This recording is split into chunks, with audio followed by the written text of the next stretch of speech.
So, hi everyone. So, ganito po yung itsura ng table of specifications. So, ang format po is ganito lang siya.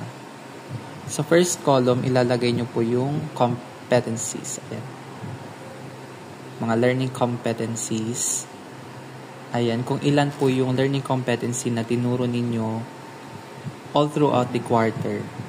1, 2, 3, 4. And then, ilalagay nyo po yung sessions or number of hours kung ilan po yung ginugol nyo doon sa learning competency na yun. For example, etong compare and contrast the nuances of varied online platforms, sites, and content to best achieve specific class objectives or address situational challenges.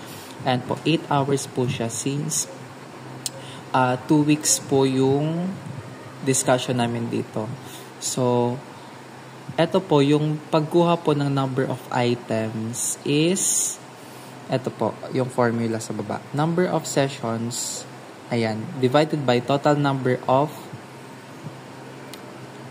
ayan, session times total number of items. For example, number of sessions, 8, divided by total number of sessions. For example, eto pong total number of sessions, kukunin nyo to kung ilan po yung hours or session na tinuro nyo lahat ng competency. For example, 28 lahat. So, 28 divided by 8.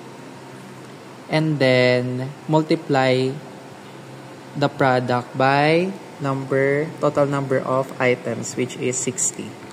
So, ganun po siya. Lalabas, kunyari, ganito, 17. So, kayo na po bahala mag-adjust.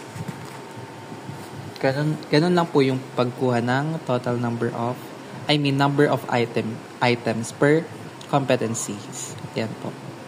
And then, ayan, kung ilang items sa remembering, understanding, applying, analyzing, evaluating, creating. Kaya na po bahala mag-fill out ng data. Basta, total po is 60. Ayan. Kung ilan po yung number of items ninyo. So, eto po, TUS namin is, ayan, dito sa school namin. Thanks.